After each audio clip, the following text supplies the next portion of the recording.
రారండో అమ్మమ్మ ఇంటికి.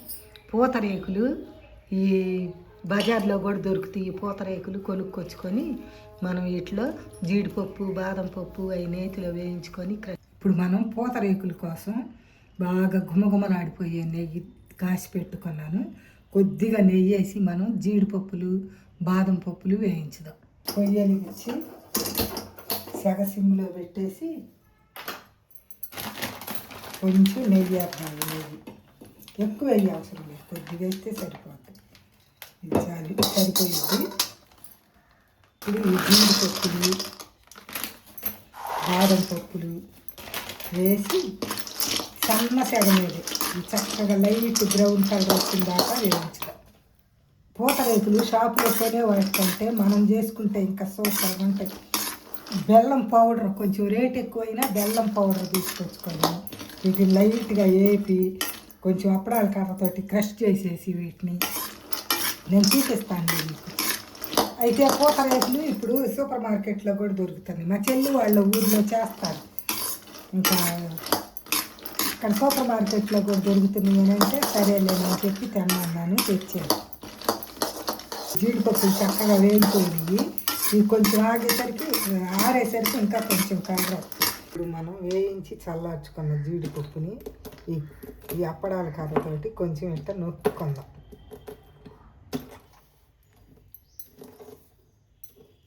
ఎట్టయితే సరిపోద్ది. ఇంకా దీన్ని తీసేద్దాం. అన్నీ ఎలానే క్రష్ చేసి తీసేద్దాం. జీడిపప్పు బాదం పప్పులు మొత్తం అట్ట క్రష్ చేసి తీసుకుందాం. అప్పడాల కర్ర కంటే దీంతో ఈజీగా క్రష్ అయిపోతున్నాయి.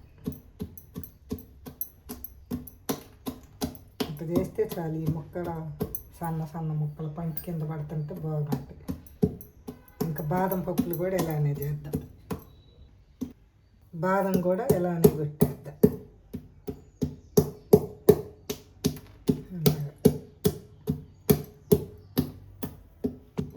బాదం పప్పు కూడా ఇలా చేసేసుకున్నాం. ఇప్పుడు రెండు కలిపేసి ఒక బాక్స్లోకి తీసుకుందాం. ఇప్పుడు జీడిపప్పు బాదం పప్పు రెండు కలిపేసి ఒక బాక్స్లోకి తీసేసుకుందాం. ఇదిగో ఇలాగా మొత్తము బెల్లం పొడి క్రష్ చేసుకుందాం. బెల్లం పొడి ప్యాకెట్. ఇప్పుడు ఇది ఎలా చుడతామో నేను చూపిస్తాను. పూతరేకులు ఎట్ట చుట్టుకోవాలో చూడండి. ఆ రేకు అలా పెట్టి పైన నెయ్యి వేయాలి. ఫస్ట్ ఒక రేకుకి 2 స్పూన్లు నెయ్యి అయితే సరిపోద్ది.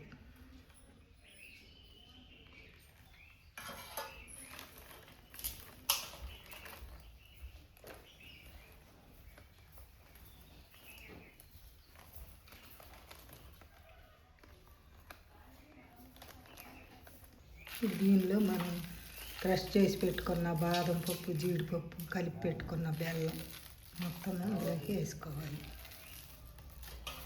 వేసుకొని అలా మడుచుకోవాలి.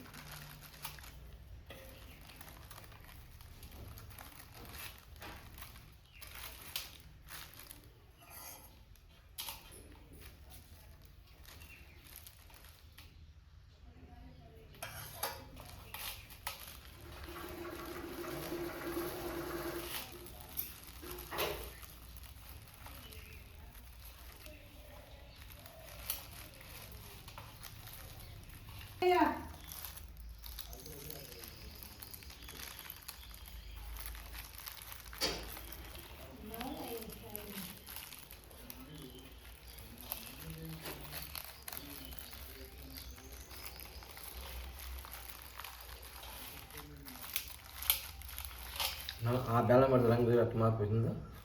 ఇది ఆర్గానిక్ బెల్లం కావటానే ఎర్రగా కనపడుతుంది.